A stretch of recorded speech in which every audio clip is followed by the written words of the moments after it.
할렐루야. 제프 딕슨이라는 분이 있습니다. 호주 퀀타스 항공의 최고 경영자인데, 이분이 우리 시대의 역설이란 글을 하나 썼는데 읽어보면 꽤나 공감이 가는 글입니다. 한번 들어보시기 바랍니다. 건물은 높아졌지만 인격은 더 작아졌다.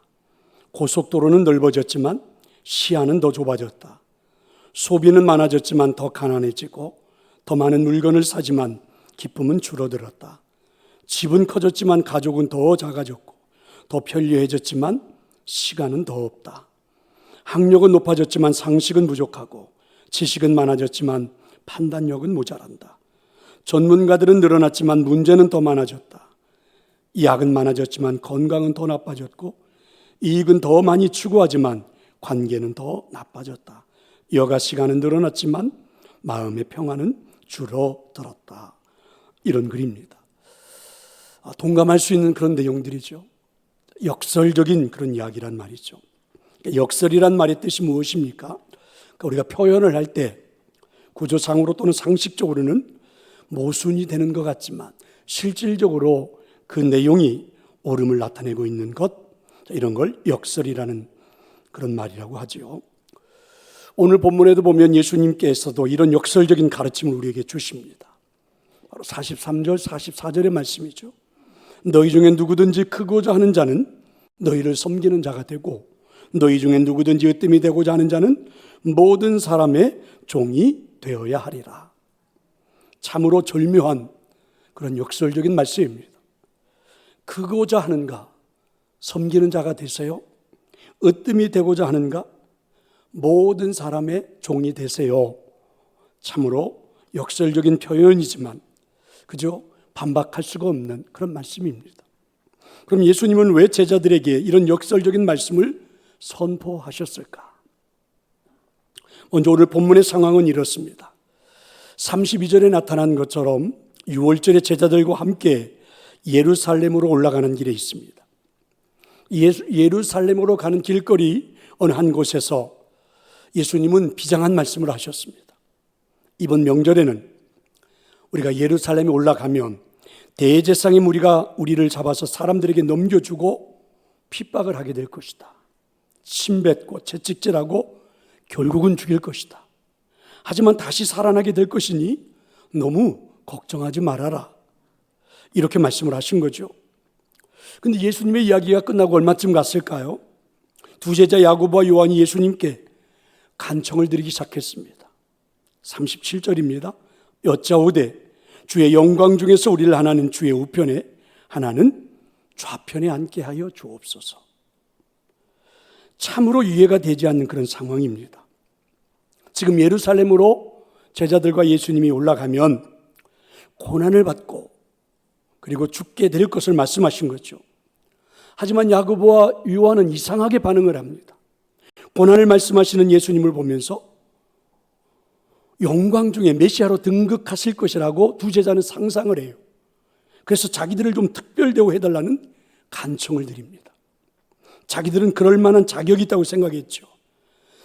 자신들은 가장 먼저 예수님의 제자로 부름을 받았고, 그리고 예수님께서 가장 가까이 하셨던 세 제자 중에 두 사람, 그래서 그런 요구를 할 수 있다 이렇게 생각을 한 겁니다. 하지만 아무리 생각해 보아도 이 야고보와 요한의 이 두 사람의 판단에 문제가 있어 보입니다. 아니 어떻게 저럴 수가 있지? 아니 어떻게? 아무리 본문을 이해해 보려고 해도 잘 이해가 되지를 않습니다. 도대체 야고보와 요한은 예수님의 말씀을 어떻게 들은 걸까? 곰곰이 생각해 보면 이 두 제자는 예수님의 말씀을 듣지 않은 것일까? 더 황당한 이야기는 무엇입니까? 열 제자가 듣고 야고보와 요한에 대하여 화를 냈거늘 이렇게 말씀하시죠. 다른 열 제자가 이런 청을 듣고 화를 냈다는 겁니다. 무슨 화를 낸 겁니까? 아니 예수님이 고난을 말씀하시는데 어떻게 그런 말을 할 수가 있는가? 지금은 우리가 고난을 준비해야지, 대책을 세워야지, 이렇게 10명의 제자들이 이야기를 했을까? 아닙니다. 그런 게 아니에요. 오히려 10명의 제자들도 똑같은 생각입니다. 지난 3년 동안 함께 고생을 했는데 어떻게 너희들만 특별 대우를 해달라고 하는가? 그래서 2명의 제자에게 10명의 제자들이 화를 낸 거죠. 그러면 두 사람은 왜 이런 청을 하게 된 것일까요? 또 10명의 제자들도 똑같은 생각을 하고 있었던 것일까요? 왜 그랬을까? 이 2명의 제자, 10명의 제자들은 왜 이런 반응을 보였던 것일까? 한마디로 자기 중심적인 욕망에 사로잡혀 있었기 때문입니다. 이들은 모든 것을 버리고 예수님을 따랐습니다. 남다른 열정과 헌신도 있었죠. 그러나 그 속사람 깊은 곳에는 아직도 자기 중심적인 욕망이 도사리고 있었던 거죠. 아직도 이 제자들은 속사람의 변화가 일어나지 않았다는 것입니다. 우리가 여기서 한번 깊이 생각해 볼 게 있습니다. 여기 야고보와 요한 이 두 사람은 지난 3년 동안 예수님을 따라다니며 특별히 남다른 훈련을 받았습니다. 참 많은 말씀을 들었죠. 주님께서 본을 보이신 것을 누구보다도 옆에서 보았던, 가까이에서 보았던 제자들입니다. 변화산에 오르실 때 예수님은 베드로, 야고보, 요한과 동행을 했습니다. 그리고 변화산에서 변화된 예수님의 모습을 야고보와 요한은 생생하게 목격했던 제자들입니다. 야이로의 딸이 죽었을 때 그 딸을 살리기 위해서 예수님 방으로 들어가실 때에 야고보와 요한, 베드로 세 사람만 데리고 들어가셔서 역사를 했을 때에 그 현실을, 그 현장을 눈으로 목격했던 사람이 야고보와 요한입니다. 그런가 하면 10명의 제자들도 3년 동안 놀라운 것들을 목격했던 인물들이죠. 초월적인 기적, 하늘의 이적들을 말입니다. 말씀을 들었고. 그렇다면 사람이 변해야 하지 않을까? 그렇다면 사람이 변했어야 하지 않을까? 어떻게 예수님께서 십자가 고난을 말씀하시는데 자신들의 욕망을 드러낼 수 있단 말인가? 예수님의 사역 중 가장 중요한 순간을 예수님이 지금 지나고 계시는데, 아니 어떻게 이럴 수가 있지? 참으로 이해하기 어려운 그러한 말씀입니다. 하지만 이런 모습이 인간이 아닐까? 이 땅에 살고 있는 사람들의 마음이 아닐까? 저나 여러분, 또 많은 사람들이 아무리 많은 것으로 우리 마음을 들키지 않기 위해서 포장하고 그리고 감싸고 이렇게 한다 할지라도 결국은 이게 인간의 모습이 아닐까? 인간 안에 있는 세상의 욕망은 그렇게 쉽게 변하는 것이 아니구나. 자, 이런 느낌이 들기도 합니다. 또 어쩌면 우리는 자연스러운 인간의 본성이라고 말하고 싶을 수도 있습니다. 왜 그렇습니까? 누구나가 그런 욕심을 가지고 있기 때문에 그래요. 이 자리에 있는 저와 여러분 모두가 대부분 그렇습니다. 12명의 제자들이 동시에 그 마음을 품고 있었기 때문이죠. 그래서 어쩌면 이 마음은 인간의 자연스러운 성품이 아닐까 이렇게 느껴지기도 할 수 있습니다. 하지만 성경은 그렇게 말씀하지 않습니다. 하나님을 밀어내고 자신이 신이 되고 싶었던 순간 품게 대한 죄악의 성품이다, 이렇게 선포하죠. 그러니까 본성이 아니에요. 이런 마음은 범죄한 성품, 타락한 마음입니다. 그러니까 바다를 간척하는 것을 본 적이 있을 겁니다. 우리나라에도 그런 경우가 꽤나 있죠. 바다를 간척해서 농토로 만드는 과정은 그런데 복잡하고도 긴 시간이 필요하다고 그럽니다. 무엇보다도 바다를 매립하고 그러면 그 땅에 염분이 많아서 당장에 농사를 지을 수가 없어요. 그래서 몇 단계를 진행한다고 그랬죠. 먼저 바닷물을 빼내고 건조를 시킵니다. 그 다음에는 담수를 뿌려서 흙에 남아있는 소금기를 씻어내죠. 그리고 토양의 구조를 바꾸는 일들을 시작하죠. 석고를 뿌리고 나트륨 성분을 변화시키고 유기물을 뿌려서 토양을 비옥하게 만든다고 그래요. 그리고 마지막으로는 보리나 사탕무와 같은 염분에 강한 식물을 심어서 그리고 나서 이 땅을 변화시킨 다음에 우리가 원하는 작물을 심는다는 거죠. 통상 이런 과정이 꽤나 어렵기도 하고 긴 시간을 필요로 한다는 이야기입니다. 우리가 예수님을 믿고 난 뒤에 우리의 속사람의 변하는 과정도 이와 같지 않을까요? 우리의 속사람에 물들어 있는 세상의 욕망을 제거하는 것은 마치 간척지에서 소금기를 빼는 것처럼 힘이 들고 그리고 긴 시간이 필요한 것입니다. 결론부터 말해본다면 그럼 오늘 본문에 나오는 야고보와 요한은 어떻게 됐을까?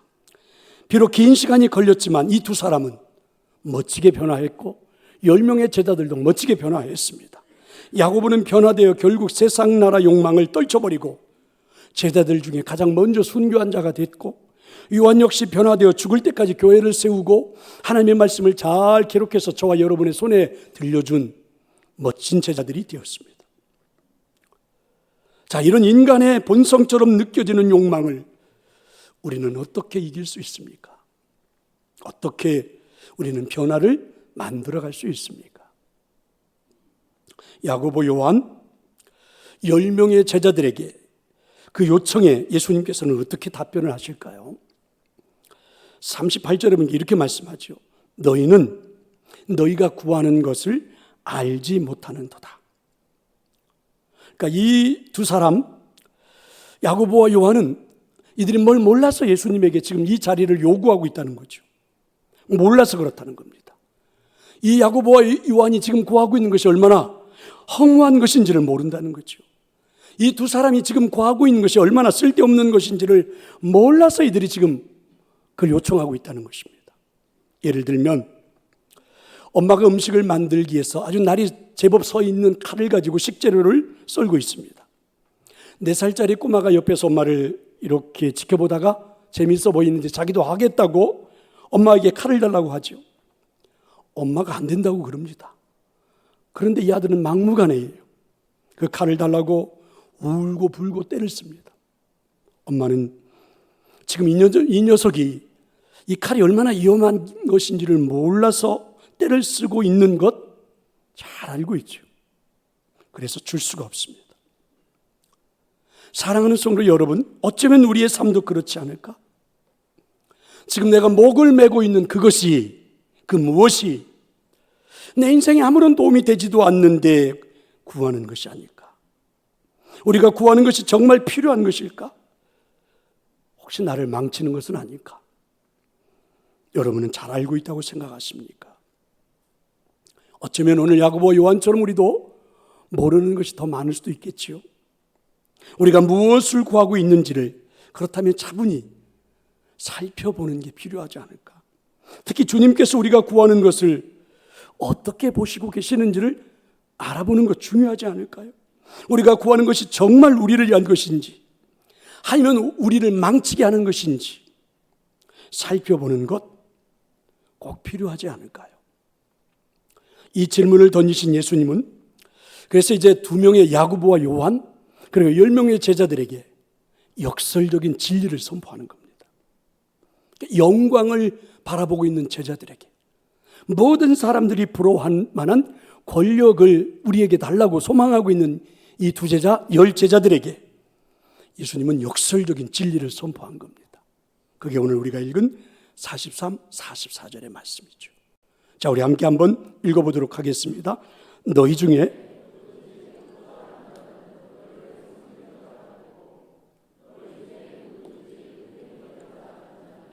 모든 사람의 종이 되어야 하리라. 할렐루야. 크고자 하는가?